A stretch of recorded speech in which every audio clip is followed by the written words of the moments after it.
Good morning students. Welcome again to पुण्य physics पाठशाला। आज का जो पाठशाला है, आज मैं यूनिट डायमेंशन का थर्ड पार्ट आपको समझाने जा रहा हूँ, जो कि आपके डायमेंशनल एनालिसिस के ऊपर बिलोंग्स रहेगा। बच्चों, अभी तक हम जो 2 क्लास किए हैं, these 2 classes are completely based on the concept of unit, and we have slightly known about your knowledge regarding your dimensional formula. Means what is the dimension, what is the dimensional formula, we have already been learned it, हम इसको पढ़ चुके हैं। And today I am going to teach you the main features of the dimensional formula. That one is your principle of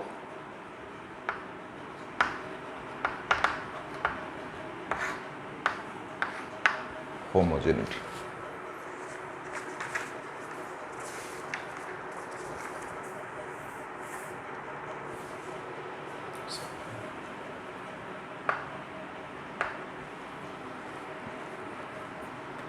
अभी ये principal of homogeneity है क्या? What is the meaning of that principle of homogeneity? जब हम principle of homogeneity कहते हैं, this principle says that on which conditions a physical relations is said to be exist, on which conditions we can say that which physical relations is possibles. तो physical relations possible कहने का मतलब ये हुआ कि जब हम कोई भी चीज़ को एक डायमेंशनल एनालिसिस के ऊपर उसको स्टडी करते हैं, कोई भी रिलेशंस को, वो एक प्रिंसिपल को फॉलो करना चाहिए। तो प्रिंसिपल है क्या, उसको मैं अभी आपको समझाने जा रहा हूँ। So this principle says that any physical relations, कोई भी फिजिकल रिलेशंस को अगर हम डिटेल में स्टडी करें, तो कोई भी फिजिकल रिलेशंस का अगर लेफ्ट हैंड साइड टर्म और राइट हैंड साइड टर्म में रहने वाले फंडामेंटल क्वांटिटी के पावर अगर सेम हो जाए, तब जाके हम बोलेंगे कि वही रिलेशंस फिजिकल रिलेशंस को फॉलो करेगा। और वो जो प्रिंसिपल है जिसके तहत दो साइड्स के power of the fundamental quantity same रहेंगे, उस पर्टिकुलर प्रिंसिपल को हम प्रिंसिपल ऑफ होमोजेनिटी कहते हैं। जैसे कि मैं कोई भी फिजिकल क्वांटिटी का रिलेशंस अगर पकड़ लो, x इज इक्वल टू पकड़ लो y z रहा, इस एक रिलेशंस में मैं x को एक फिजिकल क्वांटिटी कहूँगा, y को एक फिजिकल क्वांटिटी कहूँगा, z को एक फिजिकल क्वांटिटी कहूँगा, जहाँ पे x का जो रिलेशंस होगा फंडामेंटल क्वांटिटी के ऊपर, उसका जो पावर रहेगा वो राइट हैंड साइड में जो दो फिजिकल क्वांटिटी हैं, उन दोनों के फिजिकल क्वांटिटी के मास, लेंथ और टाइम के ऊपर जो रिलेशंस बनेगा, दोनों के केस में मास, लेंथ, टाइम का पावर और जो अदर्स फंडामेंटल क्वांटिटी रहेंगे, उनका जो पावर होगा वो दोनों साइड में इक्वल होगा। अगर इक्वल हुआ तब जाके हम कहेंगे कि ये जो फिजिकल रिलेशंस हैं वो सही है, वरना गलत है। So any physical relations is said to be exist if its both sides the fundamental quantity contains the same power. So ये जो प्रिंसिपल है, इसी को कहते हैं क्या ना, प्रिंसिपल ऑफ होमोजेनिटी। तो उसको स्टेटमेंट के हिसाब से कैसे लिखें ना, स्टेट के हिसाब से लिखेंगे कि a physical equations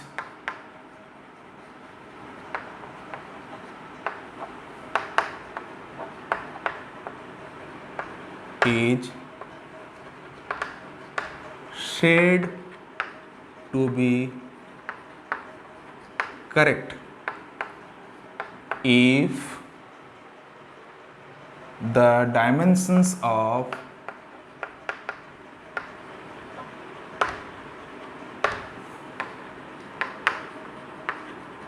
each term occurring on both the sides of equation will be same. This statement is known as the principle of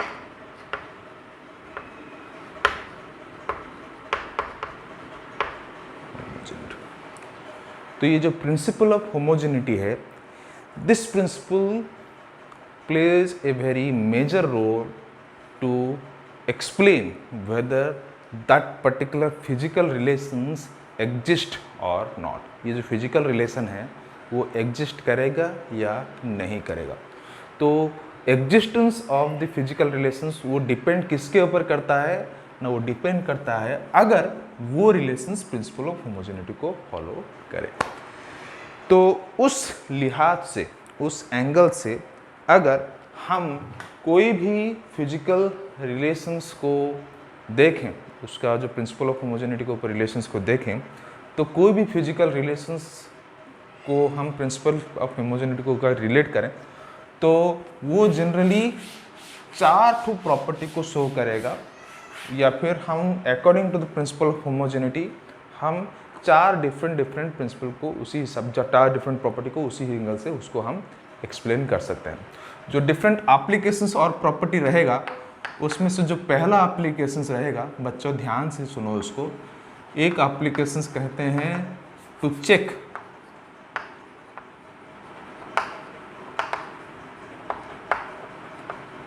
the correctness of the formula. दूसरा एप्लीकेशन जो रहेगा उसको कहते हैं to convert the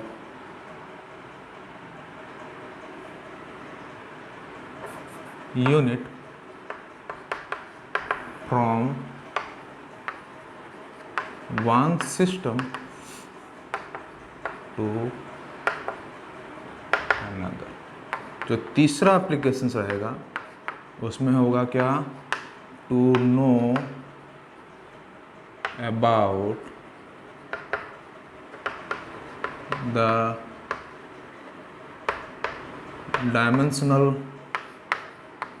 formula of an unknown quantity.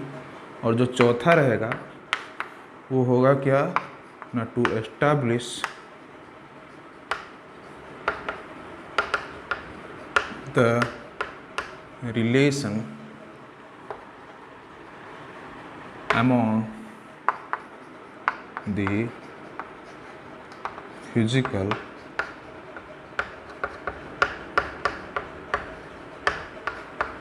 quantities. ये जो 4 property और 4 applications हैं वो सब कुछ इस प्रिंसिपल को लेके ही हम एक्सप्लेन कर सकते हैं. जो 4 एप्लीकेशंस रहेगा तो हम पहला एप्लीकेशन को जाएंगे, what's the applications, that one is to check the correctness of a formula. तो ये हमारा पहला पढ़ा हुआ है जहाँ पे हम प्रिंसिपल ऑफ होमोजेनिटी को अप्लाई करेंगे. कहाँ पे ना, डायमेंशनल एनालिसिस पे. So let we go for it. और वो जो होगा उसके लिए मैं एक एग्जाम्पल लेना चाहता हूँ. जैसे कि कहूँगा लेट, एक फॉर्मूला ले रहा हूँ. फॉर्मूला होगा क्या ना, that formula, let I am saying the formula is F is equal to M. ये एक बच्चों फिजिकल रिलेशंस है. ये जो रिलेशंस है एक फिजिकल रिलेशंस है. ये रिलेशंस को हम प्रिंसिपल ऑफ होमोजेनिटी के हिसाब से चेक करेंगे कि ये प्रिंसिपल ठीक है या गलत है. तो that particular approach to check that whether this formula, the physical relations is correct or not, is known as what, to check the correctness of a formula and this particular applications we can do it with the principle of homogeneity. तो principal of homogeneity है क्या, वो मैं पहले से define कर चुका हूँ, जहाँ पे कि fundamental quantity of both the sides of a given equations will be same, the terms related to the physical quantity on both the relations will be same. Now यहाँ पे अगर एक रिलेशंस को हम चेक करेंगे तो हम पहले कहेंगे let we go for the left hand side, जिसको हम LHS लिखेंगे. और LHS में हम जानते हैं हमें दिया गया है क्या ना, फोर्स. हमें दिया गया क्या है ना, फोर्स दिया गया है.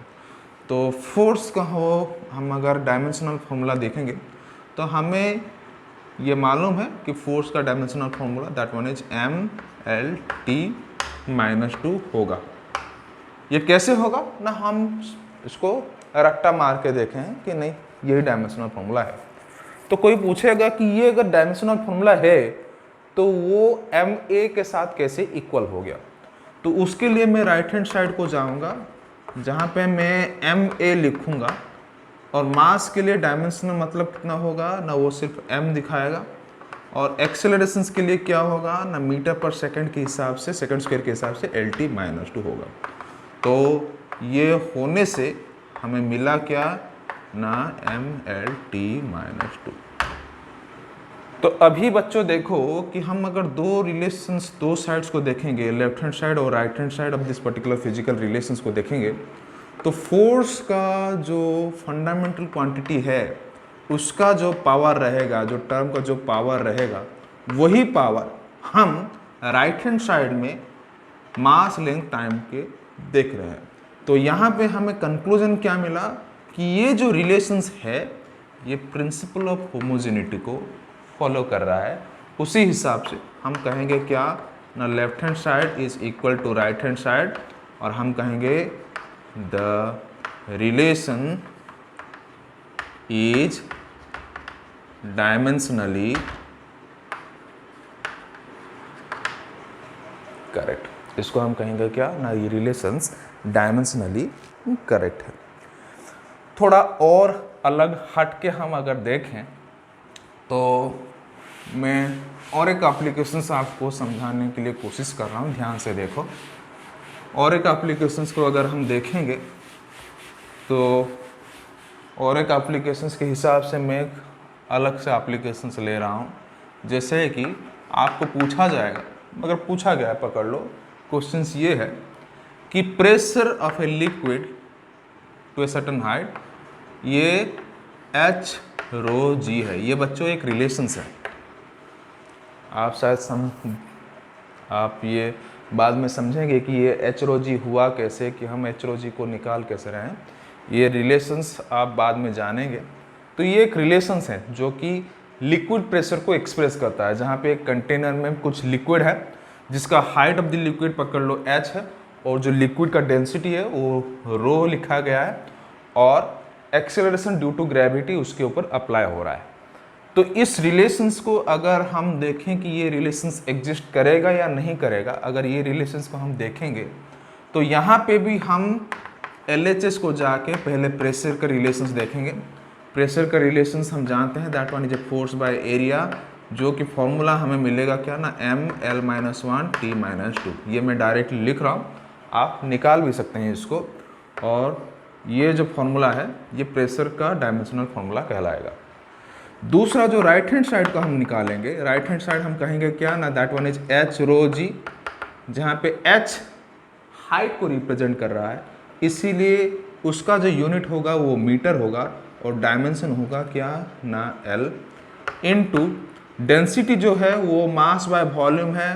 तो मास बाय वॉल्यूम के वजह से, मास बाय वॉल्यूम के वजह से यहाँ पे लिखूंगा कितना ना, L3. ये नीचे का रहा, नेक्स्ट रहा एक्सेलरेशन ड्यू टू ग्रेविटी, जो कि एक्सेलरेशन है. एक्सेलरेशन के यूनिट के हिसाब से मीटर पर सेकेंड स्क्वायर, सो L/T² लिखा गया. तो अभी L को यहाँ पे स्क्वायर, L को यहाँ पे दूसरा, तो अभी मैं लिखूंगा क्या ना, M, नीचे L ऊपर की तरफ -1, T ऊपर की तरफ -2. तो उस लिहाज से मुझे ये जो डायमेंशनल फॉर्मूला मिला वो लेफ्ट हैंड साइड के साथ इक्वेट है, और मैं कह सकता हूँ left hand side is equal to right hand side और ये जो इक्वेशन है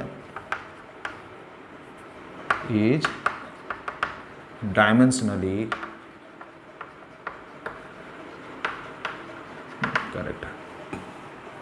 ये जो इक्वेशन है ये डायमेंशनली करेक्ट है। अभी बच्चों में एक इक्वेशन से ले रहा हूँ, देखेंगे कि वो डायमेंशनली करेक्ट होता है कि नहीं। जैसे कि मैं इक्वेशंस को कहूँगा क्या, that equation is, let I am going for that equations.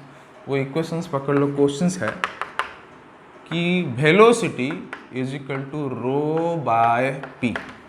जहाँ पे बच्चों rho by P root over लिखूंगा, जहाँ पे रो को मैं कहूँगा क्या ना डेंसिटी, पी को कहूँगा क्या ना प्रेशर, और भी को कहूँगा क्या बच्चों ना वेलोसिटी। ये हर कोई मालूम है वेलोसिटी है क्या, प्रेशर है क्या, इसको ज़्यादा एक्सप्लेन करने के लिए कोई ज़रूरी नहीं, मैं ज़रूरत नहीं समझता उसको। तो अभी ये रिलेशन को देखते हैं कि ये रिलेशन एग्जिस्ट करेगा या नहीं करेगा। तो अभी इस रिलेशन के एग्जिस्टेंस को देखने के लिए मैं अगर वेलोसिटी का डायमेंशन देख रहा हूँ तो डायमेंशन होगा क्या ना LT-1, क्योंकि यूनिट के हिसाब से मीटर पर सेकेंड, तो डायमेंशनल फॉर्मूला होगा क्या ना LT-1। राइट हैंड साइड में अगर हम जाएं तो राइट हैंड साइड में वो है रो बाय पी रूट ओवर बच्चों। तो रो मतलब मास बाय वॉल्यूम, वॉल्यूम का लिखा गया कितना ना LQ। Pressure that one is force, force का डायमेंशन है MLT-2 divided by area, area का लिखा है कितना ना L², उसका रूट ओवर। समझ में आ रहा है मैं क्या कहा। Rho mass by volume, volume का लिखा गया LQ। P press that one is pressure, pressure is equal to force by area, force का लिखा गया कितना ना MLT-2 डिवाइडेड बाय एरिया लिखा गया कितना ना L²। अभी बच्चों ध्यान से देखो, अभी मैं उसको अगर सिंप्लीफाई कर लूँ तो सिंप्लीफाई करने में क्या होगा ना M/LQ into L² divided by MLT-2 root over. MM cancelled हुआ, L² के हिसाब से ये कैंसिल हो गया। अभी नीचे आ गया कितना ना 1/L² T-2 रूट ओवर, और हम लिखेंगे कितना ना, यहाँ पे देखो बच्चों इसको यहाँ पे लिख रहा हूँ, that one is L-2 T2 root over और L-1 T। समझ में आ रहा है। अभी बच्चों राइट हैंड साइड में, लेफ्ट हैंड साइड में है क्या ना LT-1, यहाँ पे कितना हुआ ना L-1 T। इसका मतलब ये हुआ कि यहाँ पे मैं कहूँगा left hand side is not equal to right hand side. तो उस लिहाज से जब लेफ्ट हैंड साइड और राइट हैंड साइड इक्वल नहीं हुए तब मैं ये कह सकता हूँ कि जो फॉर्मूला यहाँ पे लिखा गया है दैट फॉर्मूला डजंट एग्जिस्ट। तो जो फॉर्मूला में मास लेंथ टाइम, पिछले एग्जाम्पल में हम देखे क्या थे ना, मास लेंथ टाइम हर एक साइड्स में इक्वल रहता है, उनका पावर इक्वल रहता है। लेकिन यहाँ पे क्योंकि मास लेंथ टाइम का पावर दो साइड्स में इक्वल नहीं है, जहाँ पे एक, यहाँ पे एक है, यहाँ पे -1 है, यहाँ पे -1 है, यहाँ पे 1 है, तो since they are not equal we can say that 1 is not exist. We can not say this formula exist, henceforth this one is incorrect, this one is wrong। सबको समझ में आ गया। तो एक फॉर्मूला करेक्ट है या फिर रॉन्ग है उसको हम एनालाइज कैसे कर सकते हैं, bye checking the power of mass length time in both the sides by applying the principle of homogeneity. ये जो पहला एप्लीकेशन है वो पहला application again that one is based on your principle of homogeneity. अब हम बच्चों दूसरे एप्लीकेशन की तरफ जाएंगे। सो दूसरा एप्लीकेशन जो है वो दूसरा एप्लीकेशन है क्या ना, दूसरा application is all about the conversions of the unit. Unit के कन्वर्शंस को लेके है।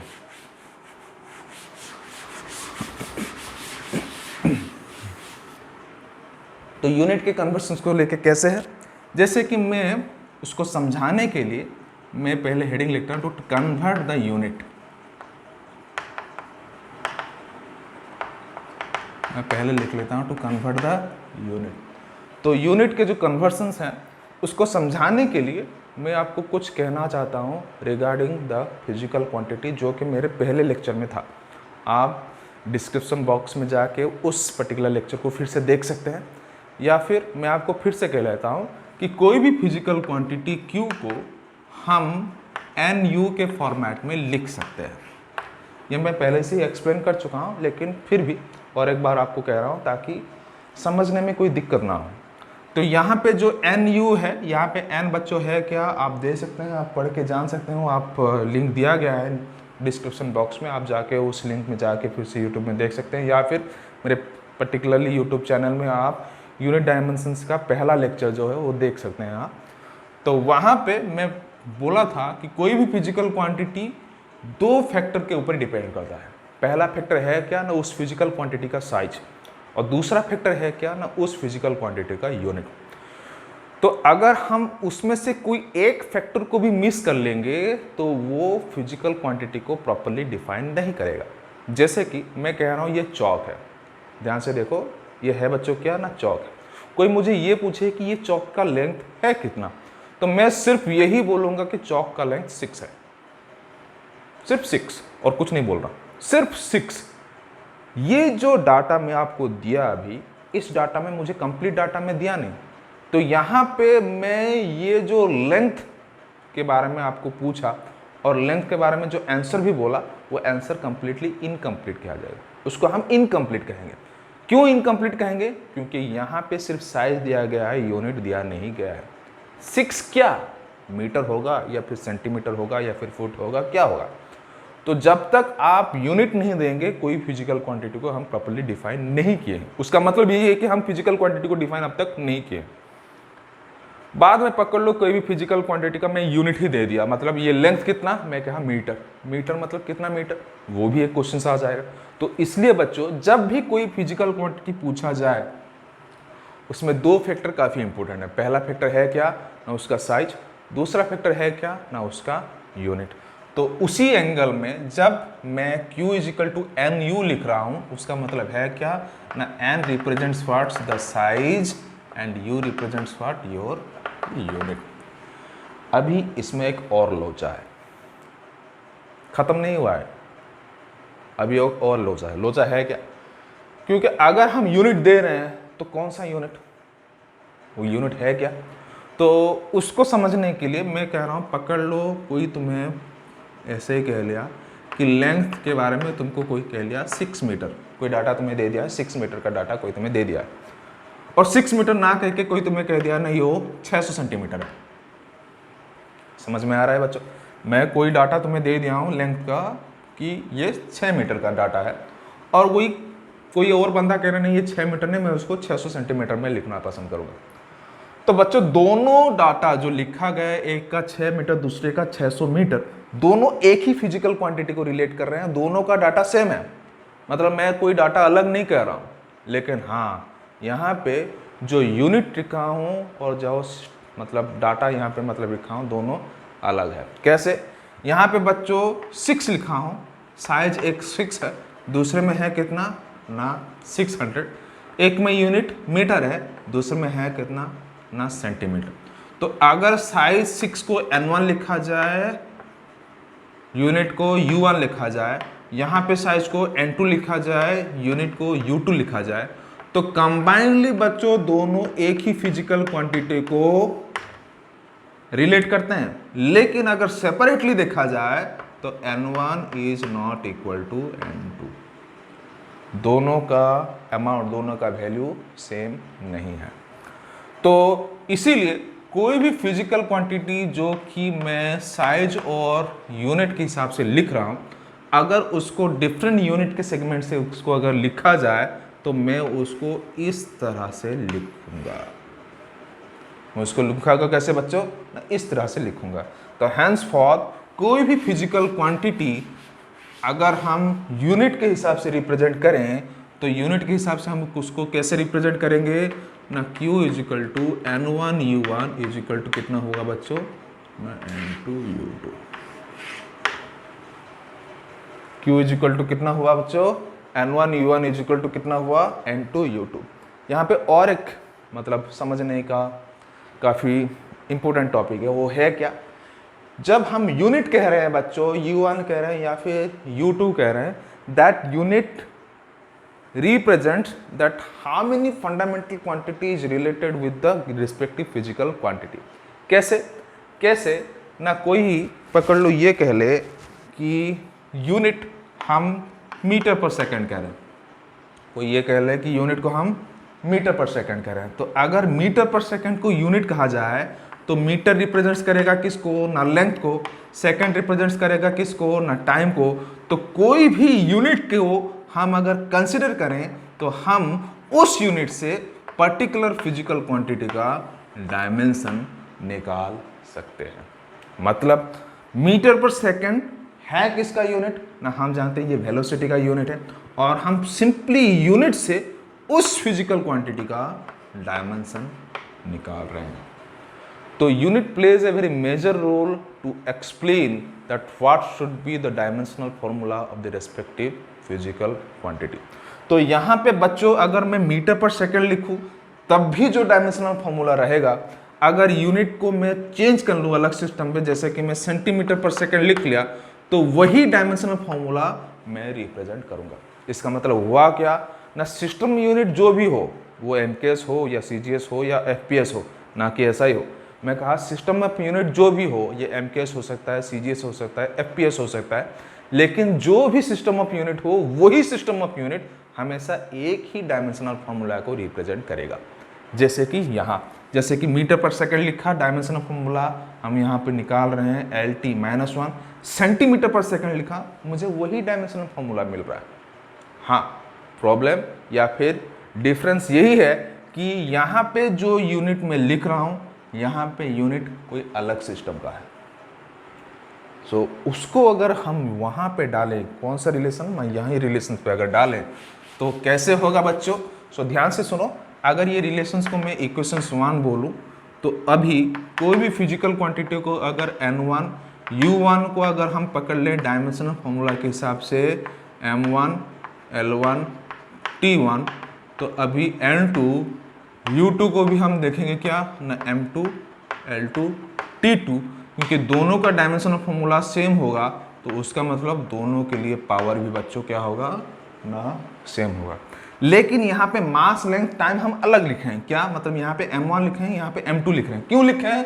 क्योंकि यूनिट अलग है बच्चों। किसी का यूनिट केजी होगा तो दूसरे का यूनिट ग्राम होगा, किसी का यूनिट मीटर होगा तो दूसरे का यूनिट सेंटीमीटर होगा। हाँ, दोनों के बीच का अगर पावर का रिलेशन देखा जाए तो दोनों के बीच का पावर सेम होगा, जो कि मैं बता चुका हूँ।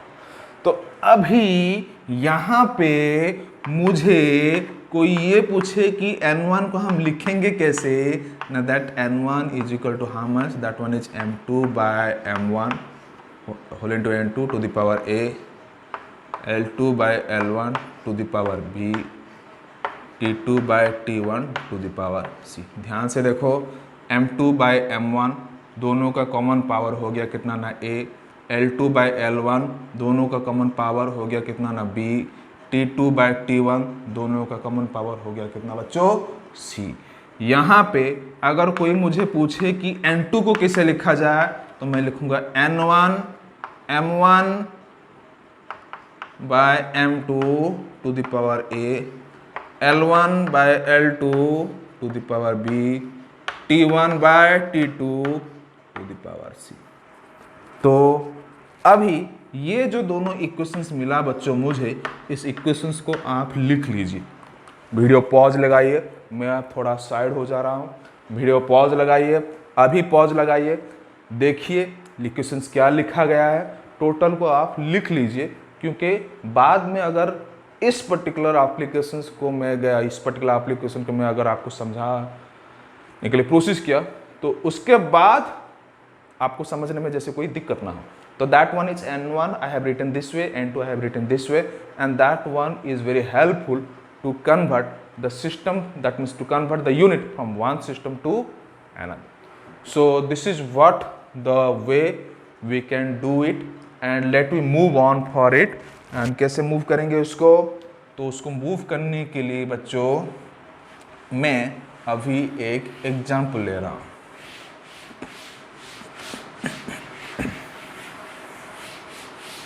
एग्जाम्पल ओवरऑल समझाने के लिए मैं थोड़ा अलग से ले रहा हूँ, जैसे कि आपको समझने में कोई दिक्कत ना हो, एक अलग से ले रहा हूँ एग्जाम्पल, जैसे आपको समझने में कोई दिक्कत ना हो, आप इजीली समझ सकते हैं।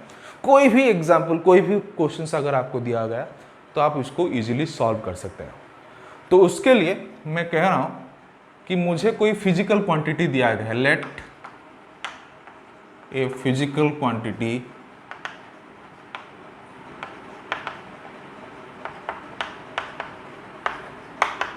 Q is given which can be expressed as Q कोई भी फिजिकल क्वांटिटी दिया गया है, उसको मैं एक्सप्रेस कैसे करूँ ना 5 kg² मीटर स्क्वायर पर सेकेंड क्यूब। समझ में आ रहा है बच्चों? उसको लिखा क्या ना 5 kg² मीटर स्क्वायर पर सेकेंड क्यूब। अभी क्वेश्चन पूछा गया कि convert the physical quantity from MKS to CGS system of unit. कोई आपको ये पूछे कि उसको MKS to CGS system of unit convert कीजिए, तो हम उसको कैसे करें? तो इसके लिए मैं आंसर को यहाँ पे लिख रहा हूँ बच्चों, ध्यान से सुनो, ध्यान से सुनो। यहाँ पे मैं कहूँगा कि कोई भी फिजिकल क्वांटिटी अगर ये दिया गया हो तो मैं जानता हूँ फिजिकल क्वांटिटी है क्या फॉर्म में ना NU। तो अभी अगर NU फॉर्म में हुआ तो since it is in MKS format, मैं साइज को लिखूंगा कितना ना N1U1 इजिकल टू N2U2 लिखो। तो अगर ये MKS हुआ और ये CGS हुआ तो अभी N1 को लिखूंगा कितना बच्चों ना दैट वन इज 5। यहाँ से हम क्लियर हो चुके हैं कि ये फॉर्मूला में अगर N1U1 इजिकल टू N2U2 और ये पकड़ लो ये MKS है ये CGS है, तो यहाँ पे मुझे MKS में N1 का वैल्यू मिल गया कितना ना 5। नेक्स्ट है क्या ना U1, ये जो यूनिट है, यूनिट लिखा गया क्या है ना kg² मीटर स्क्वायर पर सेकेंड स्क्वायर। अगर उसको डायमेंशन में हम कर लिखें, क्योंकि हमें डायमेंशन में लिखना है, तो डायमेंशन में अगर हम लिखें तो मास के लिए kg, mass square, length square divided by second time cube. तो उसको अगर डायमेंशनल फॉर्मूला में लिखा जाए that one is m² L² T-। समझ में आया बच्चों? समझ में आया? अभी उसको लेके हम आगे जाएंगे कैसे, ध्यान से देखो। अभी ये लिखा गया है, मैं इसको इरेज नहीं किया हूँ क्योंकि ये इंपॉर्टेंट है, इसको इरेज नहीं किया हूँ, इसको रखा हूँ। अभी मैं जो लिखूंगा इसमें मैं 2 कॉलम करूंगा बच्चों, इसको एक में लिखूंगा MKS, दूसरे में लिखूंगा क्या ना CGS। समझ में आ रहा है? एक में लिखूंगा क्या ना MKS, दूसरे में लिखूंगा क्या बच्चों ना CGS। इस MKS में मैं डाटा लिखूंगा क्या ना M1 N1 M1 L1 T1। यहाँ पे लिखूंगा कितना ना N2 M2 L2 T2। अभी N1 बच्चों हमें मिला कितना है ना 5, तो लिखो यहाँ पे 5। M1 कितना है ना यूनिट के हिसाब से अगर देखें हम लिखा कितना गया है, इक्वालिटी को लिखा कितना गया है ना Q is equal to 5 kg² metre square second cube. मतलब यहाँ पे मास को हम 1 kg लिया गया है, लेंथ को लिया गया है कितना ना 1 मीटर, टाइम को लिया गया है कितना ना 1 सेकेंड। बच्चों CGS में हम उसको ग्राम में कन्वर्ट करेंगे तो 1 ही ग्राम लिखेंगे, 1 ही सेंटीमीटर लिखेंगे, 1 ही सेकंड लिखेंगे। लेकिन यहाँ पे N2 को हम लिखेंगे कितना ना दैट वन इज अननोन। इसको हम अननोन लिखेंगे बच्चों, क्योंकि हमें ये मालूम नहीं ये कितना है, हमें ये मालूम नहीं। तो अभी हम उस N2 को निकालने वाले हैं। कैसे निकालेंगे ध्यान से देखो। तो अभी आप ध्यान से वो इक्वेशन को जाओ जो इक्वेशंस हम पहले से लिख चुके हैं। उस इक्वेशंस में हम N2 को क्या बोले थे ना that N2 is equal to N1 whole over m1 by m2 to the power a, l1 by l2 to the power b, t1 by t2 to the power c। अभी n1 है कितना बच्चों ना 5, m1 है कितना ना 1 kg, ये कितना ना 1 ग्राम, पावर कितना ना बच्चों देखो 2 है, तो a के जगह में लिखूंगा कितना ना 2। बट नेक्स्ट L1 कितना ना that one is 1 metre, L2 कितना ना 1 सेंटीमीटर, पावर कितना बच्चों फिर से देखो यहाँ पे पावर होगा कितना ना 2, T1 कितना ना 1 सेकेंड, ये भी 1 सेकेंड, पावर कितना हुआ ना 1/3। अभी यहाँ पे मैं उसको सॉल्व करने जा रहा हूँ।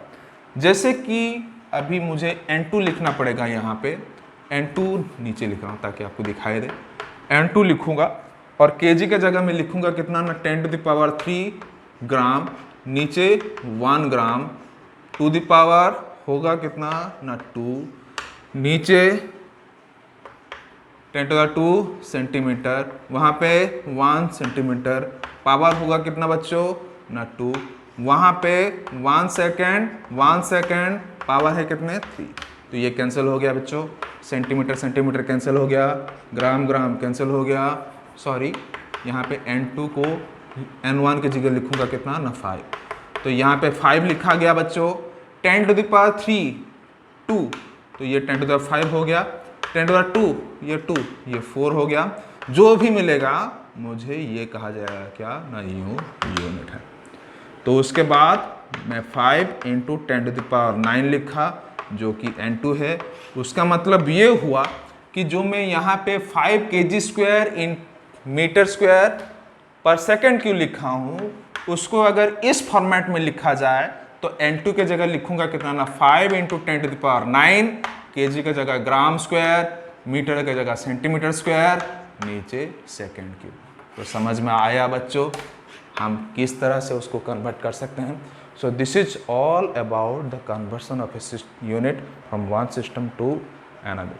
तो आप उसको सॉल्व कर सकते हैं, उसको देख सकते हैं, उसको कैसे सॉल्व किया जा सकता है। आप बुक से जा सकते हैं, एनसीईआरटी बुक फॉलो कर सकते हैं, कोई भी क्वेश्चन हो उसको कर सकते हैं। और हम अब उसके तीसरे एप्लीकेशंस को जा रहे हैं। जो तीसरा एप्लीकेशंस है वो तीसरा एप्लीकेशन है to know about the dimensional formula of a unknown variable और अननोन क्वांटिटी।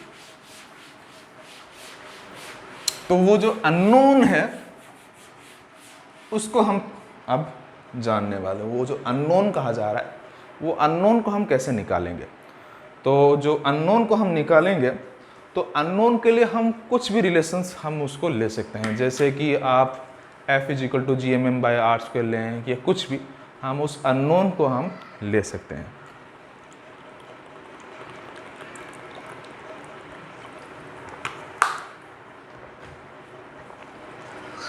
तो अभी जो नेक्स्ट एप्लीकेशंस है that one is to determine the dimensional formula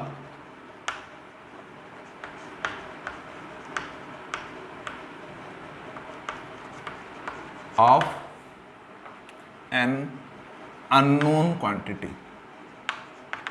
quantity लिख रहा हूँ बच्चों क्योंकि वो हम डिफाइन कर सकते हैं, क्योंकि उसका डायमेंशनल है तो हम उसको क्वांटिटी लिख रहे हैं, उसका एक वैल्यू भी होगा तो हम क्योंकि उसको हम क्वांटिटी, इसीलिए हम उसको क्वांटिटी लिख रहे हैं। तो मैं एक जनरल मैं कह रहा हूँ, जैसे कि हम कह सकते हैं कि F is equal to GM1M2/r²। ये एक फॉर्मूला है। ये फॉर्मूला आप 10th क्लास में उसको पढ़ चुके होंगे। That one is a gravitational formula that here F is known as for the force due to gravity and G has some constant known as the gravitational constant, and M1 and 2 are two different masses which are separated by a distance of r। अभी यहाँ पे मास का dimensional formula हमें मालूम है, that represents the dimensional formula which is m। Distance का dimensional formula मालूम है, that one is l। Force का भी हमें मालूम है, लेकिन यहाँ पे एक कांस्टेंट है g जो कि एक डायमेंशनल क्वांटिटी है जिसका एक फिक्स्ड वैल्यू है, तो उसका डायमेंशंस हम निकालने वाले हैं, that's dimensions we are going to determine. कैसे? सो उसको निकालने के लिए हम ये जानते हैं कि प्रिंसिपल ऑफ होमोजेनिटी कहता क्या है कि बाएं तरफ जो भी पावर रहेगा दाएं तरफ वही पावर हमें मिलने वाला है। तो बाएं तरफ जो भी पावर होगा बोला जाए तो अगर बाएं तरफ और दाएं तरफ दोनों का पावर सेम होगा तो यहाँ पे मैं फोर्स का डायमेंशनल फॉर्मूला लिखूंगा कितना ना, mlt minus two which is equal to g, दोनों का dimensional formula m into m square, distance हो गया कितना बच्चों ना l स्क्वायर। क्योंकि ये डायमेंशनली मैं कहूँगा अगर ये फिजिकली करेक्ट है तो ये प्रिंसिपल ऑफ होमोजेनिटी को फॉलो करना चाहिए। तो उस लिहाज से मैं अगर लेफ्ट हैंड साइड का डायमेंशनल राइट हैंड साइड के साथ इक्वेट कर लूँ तो ये जो डायमेंशन होगा इसके साथ क्या होगा बच्चों ना, इक्वल होगा। अभी ये इक्वल कब होगा ये डिपेंड करता है इसके डायमेंशन के ऊपर। तो अभी applying the principle of homogeneity, अभी मैं g का अगर डायमेंशनल फॉर्मूला निकालूं तो मैं कहूँगा क्या ना, mlt minus two into L square divided by m square which is equal to m minus one L Q T minus two. इसका मतलब यहाँ पे मैं प्रिंसिपल ऑफ होमोजेनिटी को अप्लाई करके g का डायमेंशनल फॉर्मूला निकाला। तो ये एक तीसरा एप्लीकेशन होगा जहां पे कोई कांस्टेंट, कोई अननोन वैल्यू का हम डायमेंशनल फॉर्मूला निकाल रहे हैं। तो this is what the third applications where we can determine the dimensional formula of a unknown quantity, unknown constant quantity. तो उसको अगर और कॉम्प्लिकेटेड एंगल से लिया जाए, कोई और कॉम्प्लिकेटेड एंगल से लिया जाए तो कॉम्प्लिकेटेड एंगल में लूंगा तो कैसे लूंगा बच्चों, ध्यान से देखो। तो उसको अगर और कॉम्प्लिकेटेड एंगल से लिया जाए तो कॉम्प्लिकेटेड एंगल क्या होगा, पकड़ लो कोई इक्वेशन से लिया जा रहा है कि x नहीं, मैं और कॉम्प्लिकेटेड ले रहा हूं, p is equal to at by b plus C T square. मैं कोई भी यहाँ पे कर रहा हूँ at is equal to not b plus C T square, यहाँ पे मैं कहूँगा क्या ना, that one is equal to at by b plus T ले लिया, पकड़ लो यहाँ पे b प्लस टी ले लिया। तो यहाँ पे बच्चों डिफाइन क्या होगा ना, यहाँ पे हियर कहा गया है कि P यहाँ पे बच्चों प्रेशर है और T क्या है बच्चों ना, टाइम है। और तुम्हें पूछा गया है कि find out the dimensional formula of A and B। समझ में आ रहा है बच्चों? इस इक्वेशंस में हम P का मतलब हम जानते हैं क्वांटिटी प्रेशर है, T represents what the time है। यहाँ पे बच्चों कांस्टेंट है, क्या है ना, एक कांस्टेंट A है, दूसरा कांस्टेंट B है। और तुम्हें ये पूछा गया है कि ये दोनों कांस्टेंट का डायमेंशनल फॉर्मूला हम कैसे निकालेंगे using the principle of homogeneity. तो अगर इस रिलेशंस को ध्यान से देखा जाए तो बच्चों अगर ये रिलेशंस प्रिंसिपल ऑफ होमोजेनिटी को फॉलो करे तो यहाँ पे इस पर्टिकुलर फैक्टर का जो डायमेंशनल फॉर्मूला रहेगा कि प्रेशर के साथ इक्वल रहेगा। दूसरा चीज डिनोमिनेटर में है क्या बच्चों ना, डिनोमिनेटर में बच्चों टाइम है। एक फैक्टर क्या है ना, टाइम है, दूसरा फैक्टर है क्या ना, कांस्टेंट है। उसका मतलब हुआ क्या ना, डिनोमिनेटर में जो भी है वो जो डायमेंशनल फॉर्मूला रहेगा वो एक फिक्स डायमेंशनल फॉर्मूला रहेगा और उसका डायमेंशनल फॉर्मूला होगा क्या ना, वो टाइम होगा। पूछा जाएगा सर आप कैसे कह लेंगे ये टाइम होगा, आप कैसे कह सकते हैं ये टाइम होगा, क्योंकि अगर नीचे का हम देखें रिलेट करें तो नीचे एक फैक्टर जो कांस्टेंट है उसको हम टाइम के साथ ऐड कर रहे हैं। ध्यान से देखो, एक फैक्टर जो कांस्टेंट है उसको हम टाइम के साथ ऐड कर रहे हैं। तो ये तो कंप्लीट एक लॉजिक ही है। मैं कभी भी लेंथ को टाइम के साथ को ऐड नहीं कर सकता। पकड़ लो, मुझे पूछा गया कि 6 मीटर को 10 सेकंड के साथ ऐड करेंगे तो आंसर क्या निकलेगा, मैं कहूँगा कुछ भी नहीं। मैं कैसे कह सकता हूँ, मैं तो भगवान हूँ नहीं कि दोनों के बीच में एक रिलेशनशिप में निकालूँ।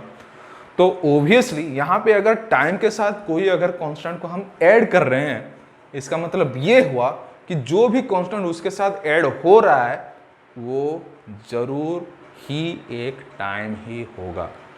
तो उस लिहाज से हमें ये क्लू मिल गया कि जो b प्लस टी फैक्टर डिनोमिनेटर में है, यहाँ पे b होगा क्या ना, that represents what's the time. Hence for the dimension of formula of b is equal to what, simply t होगा क्या ना, दैट वन इज t।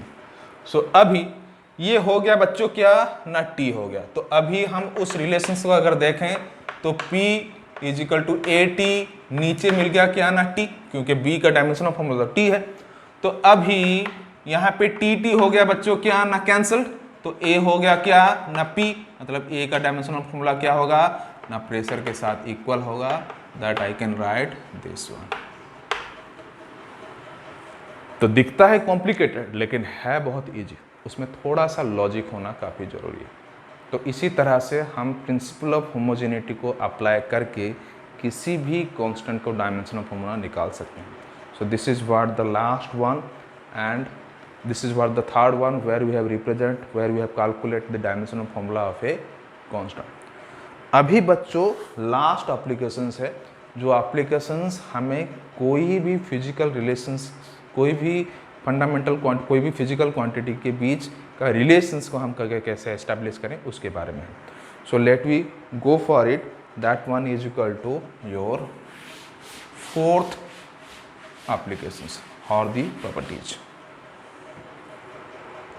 जो फोर्थ एप्लीकेशंस है वो फोर्थ एप्लीकेशंस क्या लिखा जाएगा बच्चों, ध्यान से देखो। फोर्थ एप्लीकेशंस होगा क्या ना, फोर्थ एप्लीकेशंस होगा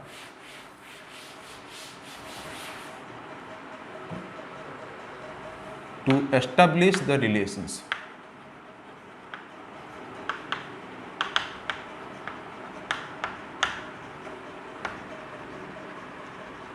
among physical quantity।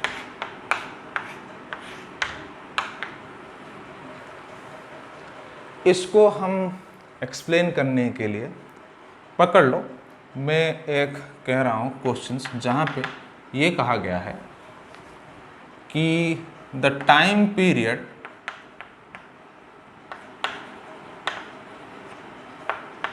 Depends on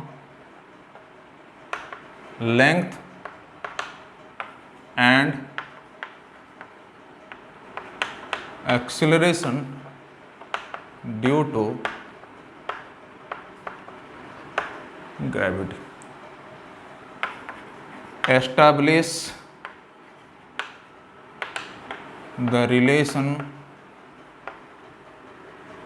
among three physical quantity where k represents a constant whose value is 2π। तो अभी इस रिलेशंस में अगर हम रिलेशंस को देखें और उस रिलेशंस को एस्टेब्लिश करें, ध्यान से सुनो मैं जो कह रहा हूँ, इस रिलेशंस को अगर एस्टेब्लिश करें तो इस रिलेशंस में ये क्वेश्चंस के हिसाब से टाइम पीरियड डिपेंड्स किसके ऊपर करता है बच्चों ना, वो लेंथ के ऊपर डिपेंड करता है। लेकिन मुझे ये नहीं मालूम कि वो लेंथ के ऊपर कैसे डिपेंड करता है, डायरेक्टली और इनवर्सली। तो मैं सिंपली एक प्रोपोर्शनलिटी साइन दूंगा, जो प्रोपोर्शनलिटी साइन रिप्रेजेंट करेगा कि नहीं एक फिजिकल क्वांटिटी दूसरे फिजिकल क्वांटिटी के ऊपर डिपेंड करता है। दूसरा डिपेंडेंट किसके ऊपर है ना, एक्सेलरेशन ड्यू टू ग्रेविटी, जिसको मैं g लिखा ना। अभी मैं यहाँ पे ये नहीं कह सकता, ध्यान से सुनो जो मैं कह रहा हूँ, ध्यान से सुनो। अभी मैं ये नहीं कह सकता कि ये जो टाइम पीरियड है जो दो फिजिकल क्वांटिटी के ऊपर डिपेंड कर रहा है, यहाँ पे ये डायरेक्टली प्रोपोर्शनल है या फिर इनवर्सली प्रोपोर्शनल है। क्यों? क्योंकि मुझे ये नहीं मालूम, यहाँ पे कुछ भी उसके ऊपर कोई भी सिम्टम्स नहीं दिया गया। तो इसलिए मैं क्या करूं ना, दोनों के लिए एक पावर को मेंशन करूंगा जो कि लिखा जाएगा a एंड b। अभी ये पावर को लिखने का मतलब है क्या, नहीं ये पावर कुछ भी वैल्यू रिप्रेजेंट करे, कुछ भी वैल्यू रिप्रेजेंट करेंगे सिवाय जीरो के, सिवाय जीरो के। क्यों? क्योंकि अगर ये जीरो रिप्रेजेंट कर लिए बच्चों तो l to the power zero represents 1, g to the power zero represents what 1। तो ये कोई भी वैल्यू रिप्रेजेंट करेंगे, ये फ्रैक्शन हो सकता है या फिर एक होल नंबर हो सकता है, ये पॉजिटिव हो सकता है, नेगेटिव हो सकता है, लेकिन जीरो नहीं होगा। तो यहाँ पे बच्चों ये जो a और b है they can not B zero, ये जीरो कभी नहीं होंगे, जीरो कभी भी नहीं होंगे। ये फ्रैक्शन हो सकता है, ये नेचुरल, ये मतलब एक होल नंबर हो सकते हैं, ये एक इंटीजर से रह सकते हैं, ये पॉजिटिव होगा, ये नेगेटिव होगा, कुछ भी हो सकता है, लेकिन कभी भी जीरो नहीं होगा। तो अभी ये अगर डिपेंड्स इसके ऊपर हुआ तो पकड़ लो ये पॉजिटिव वैल्यू दे दिया, तो होगा क्या ना, पॉजिटिव वैल्यू के लिए अगर ये कोई पॉजिटिव वैल्यू हो गया तो होगा क्या बच्चों, ध्यान से सुनो, इस पॉजिटिव वैल्यू के लिए ये जो फिजिकल क्वांटिटी उसके ऊपर कैसे रिलेट करेगा, डायरेक्टली प्रोपोर्शनल। कैसे रिलेट करेगा, डायरेक्टली प्रोपोर्शनल। फॉर एग्जाम्पल अगर ये ए पकड़ लो ये पॉजिटिव वैल्यू हो गया तो डायरेक्टली प्रोपोर्शनल, उसको मैं बाद में, अगर ये नेगेटिव हो गया, अगर ये नेगेटिव हो गया, कोई भी फैक्टर पकड़ लो, ये नेगेटिव हो गया, माइनस ए लिख लिया, तो अभी टी प्रोपोर्शनल टू क्या कहा जाएगा ना, L to the power minus A, और मैं लिखूंगा क्या ना, L to the power A. तो ये लिखने का मतलब है क्या ना, अगर ये 1 हो गया तो time is inversely proportional to length, अगर ये 2 हो गया तो time is inversely proportional to the square of the length, अगर ये क्यूब हो गया तो time is inversely proportional to the cube of the length. इसका मतलब कंक्लूजन हमें मिला क्या कि ये दोनों कुछ भी हो सकते हैं सिवाय जीरो के। तो अभी मैं इन दोनों के रिलेशंस को ये लेके मैं कहूँगा कि पकड़ लो इन दोनों इक्वेशंस को हम इक्वेट कर लें तो t इज इक्वल टू एक कांस्टेंट देगा जो कि कहा जाएगा l to the power a g to the power b, इसको हम 3 लेंगे। तो अब मालूम हुआ ये कांस्टेंट का वैल्यू क्या दिया गया है, तो ये कांस्टेंट का वैल्यू है कितना बच्चों, 2 पाई। उसके साथ अभी छेड़खानी नहीं करना है, बाद में करेंगे। तो अभी ये जो k, ये जो रिलेशंस मिला, ये जो t is equal to K L to the power A G to the power B मिला, अभी इस रिलेशंस में मैं क्या कहूंगा कि let the principle of homogeneity apply, principle of homogeneity be applied, हम यहां पे अप्लाई करेंगे।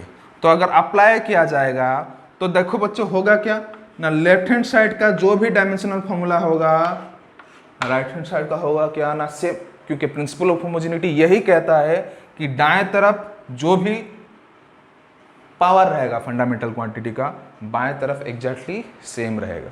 तो बाएं तरफ है क्या ना, बाएं तरफ अगर मास लेंथ टाइम का पावर लिखूं, बाएं तरफ अगर मैं मास लेंथ टाइम का पावर लिखूं तो मास का पावर है कितना बच्चों, 0, लेंथ का पावर है कितना बच्चों, 0, टाइम का पावर है कितना बच्चों ना, 1। समझ में आया, समझ में आया, समझ में आया। अभी यहाँ पे लिखूंगा क्या ना, के यहाँ पे है कितना ना, एल, एल मतलब यहाँ पे लिखा क्या है बच्चों ना, एल लेंथ है। तो फिर से मास का पावर लिखूंगा कितना ना, 0, लेकिन लेंथ का पावर इसके लिए होगा कितना ना, दैट 1 इज इक्वल टू 1। टाइम का पावर होगा कितना ना, 0, लेकिन इस लेंथ का डायमेंशनल फॉर्मूला होने के बाद यहाँ पे एक पावर है, तो इसको मत भूलिएगा और लिखेगा कितना ना, a।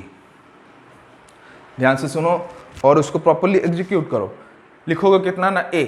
वैसे ही नेक्स्ट होगा कितना ना, एक्सेलरेशन ड्यू टू ग्रेविटी। मुझे ये मालूम है कि एक्सेलरेशन ड्यू टू ग्रेविटी का डायमेंशनल फॉर्मूला है क्या, तो मैं ये डायरेक्टली लिख रहा हूँ m0 l1 t-2 पावर कितना लिखूंगा बच्चों ना, b।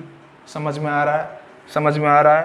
अभी ध्यान से देखो यहाँ पे लिखूंगा कितना ना, m0 l0 t1, यहाँ पे k मास 0 मास 0, तो m0 हो गया। लेंथ 1, यहाँ पे लेंथ 1, यहाँ पे भी लेंथ 1, तो यहाँ पे लिखूंगा लेंथ 1 के लिए पावर होगा कितना ना, 1 टू द पावर a, यहाँ पे कितना होगा ना, पावर b, तो length power a length power b होगा कितना ना, a प्लस b। समझ में आया, समझ में आया। छोड़ो, शायद समझ में ना आया हो, मैं उसको फिर से लिखूंगा। तो t पावर कितना हो गया बच्चों ना, 0, यहाँ पे लिखूंगा कितना ना, m0 l1 to the power कितना हुआ ना, b t-2 पावर कितना हो गया बच्चों ना, -2b। समझने के लिए मैं दूसरा स्टेप ले रहा हूँ, नहीं तो डायरेक्टली पहले स्टेप से ही लिखा जा सकता था।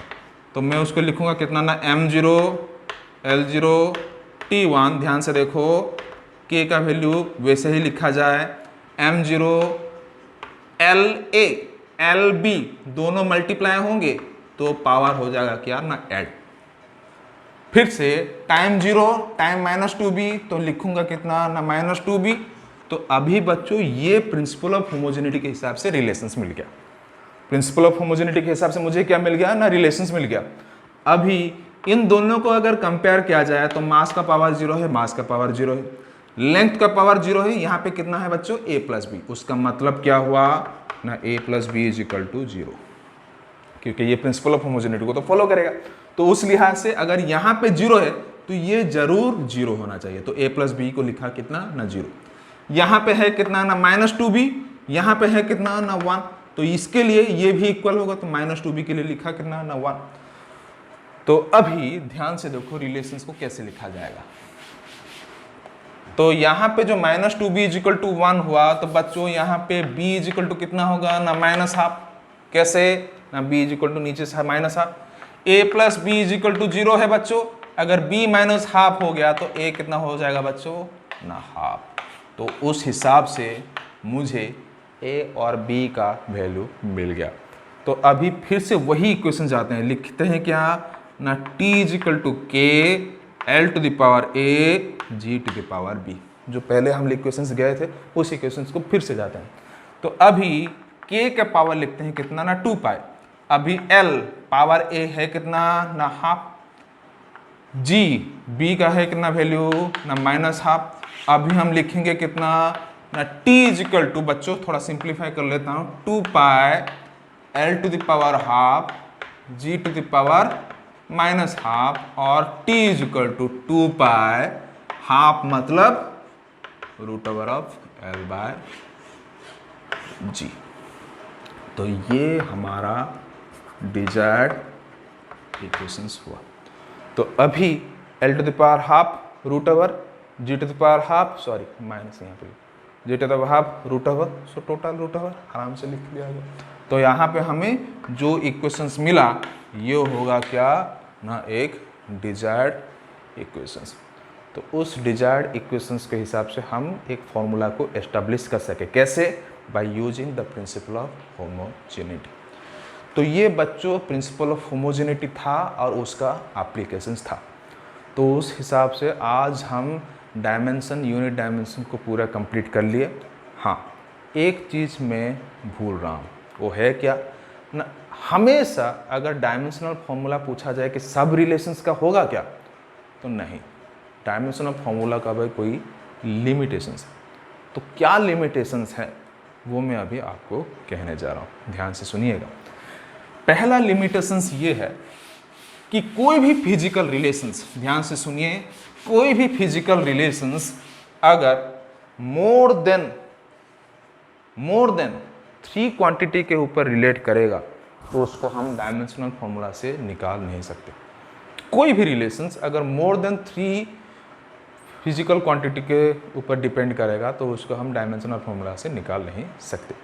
जैसे कि मैं आपको एक सिंपल एग्जांपल देना चाहता हूँ। वो एक फॉर्मूला है, जो फॉर्मूला मैं लिखने जा रहा हूँ, that H is equal to 2 sigma cos theta divided by r rho g।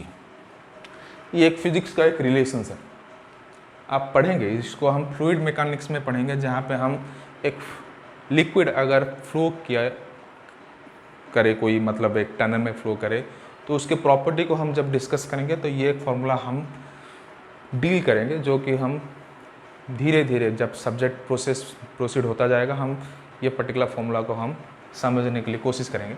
लेकिन यहाँ पे अगर हम देखें कि कितना फिजिकल क्वांटिटी रिलेट हैं, तो लेफ्ट हैंड साइड में एक पर्टिकुलर फिजिकल क्वांटिटी के साथ राइट हैंड साइड में जो फिजिकल क्वांटिटी रिलेट हैं ये 3 से ज़्यादा हैं। क्या है ना, एक सिग्मा है, दूसरा r है, तीसरा रो है, तीसरा चौथा g है।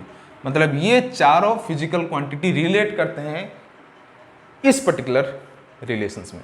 तो ये रिलेशंस जो है, इस रिलेशंस को हम डायमेंशनल एनालिसिस या प्रिंसिपल ऑफ होमोजेनिटी से इसको हम प्रूव नहीं कर सकते, कंप्लीटली इम्पॉसिबल है। तो ये पहला है।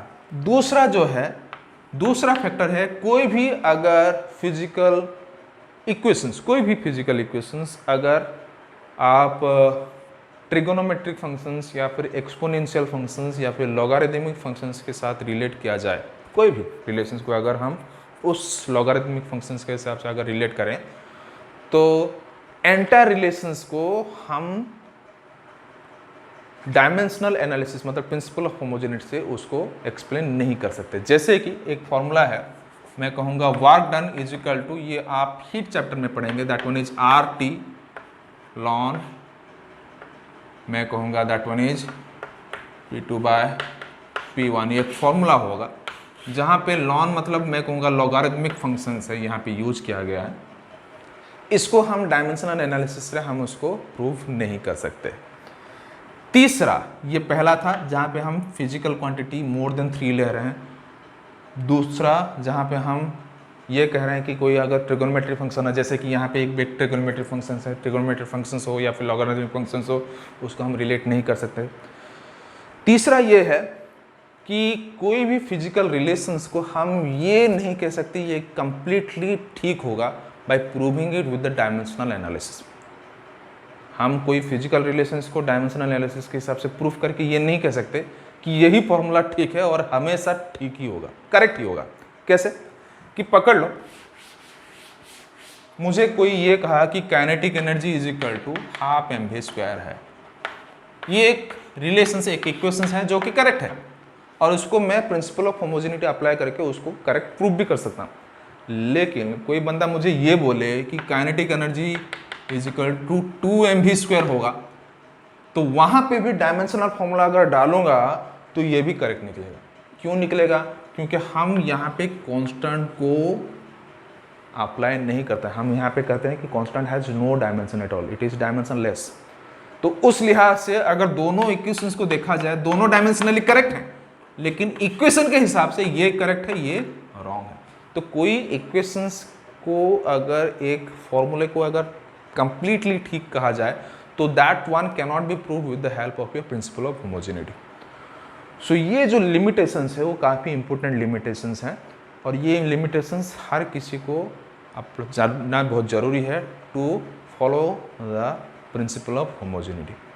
सो this is all about the class regarding the unit and dimensions, and here I have covered the complete unit and dimensions. Some of the portions I have not deal with, जैसे कि ऐसे काफ़ी physical quantity हैं जिसका value काफ़ी large होगा, काफ़ी कम होगा, सो उसका ज़्यादा मैं एक्सप्लेन नहीं किया। जितना ज़रूरी है, जितना आपको मतलब पढ़ना चाहिए, जितना आपको सीखना चाहिए, उसी हिसाब से मैं कहा, क्योंकि ये एक ऐसा चैप्टर है बच्चों कि आप जिसको जितना भी खींचो वो लंबा होता जाएगा। तो आप कितना खींचते हैं वो आपके ऊपर डिपेंड करता है।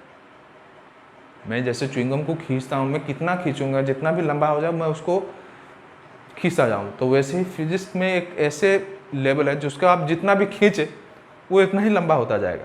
तो आप कितना खींचेंगे वो डिपेंड करता है आपके अपने कैपेबिलिटी के ऊपर। तो इसके लिए मैं उसको ज़्यादा खींचा नहीं, बता मतलब उसको तुम्हें ज़्यादा खींच को उसका समझाने के लिए कोशिश भी नहीं किया। हाँ, ये ज़रूर है कुछ पोर्शंस में यहाँ पे मिस किया हूँ, इंटेंशनली मिस किया हूँ, जो कि आप अगर जब क्लास ज्वाइन करेंगे कोई भी स्कूल में तो वहाँ पे आपको वो सब चीज़ पढ़ाया जाएगा या फिर ना भी पढ़ाया जा सके। तो ये जो एंटायर था 3 क्लास का सेशंस, ये यूनिट डायमेंशन के ऊपर था। और नेक्स्ट जो सेशंस रहेगा वो मैं आपको एरर के बारे में कुछ कहना पसंद करूँगा और नेक्स्ट क्लास मेरा एरर के ऊपर रहेगा। तो उस नेक्स्ट क्लास को ट्यून रहने के लिए आप मेरे चैनल को सब्सक्राइब करना मत भूलिएगा और बेल आइकन दबाना मत भूलिएगा, ताकि नेक्स्ट जब वीडियो आएगा वो नोटिफिकेशंस आपके चैनल में अपने आप यूट्यूब में अपने आप आ जाएगा। और ज़रूर अपने दोस्तों को बोलिएगा कि अगर आपको मेरा क्वेश्चन आया तो आप ज़रूर अपने दोस्तों को भी बोलिएगा।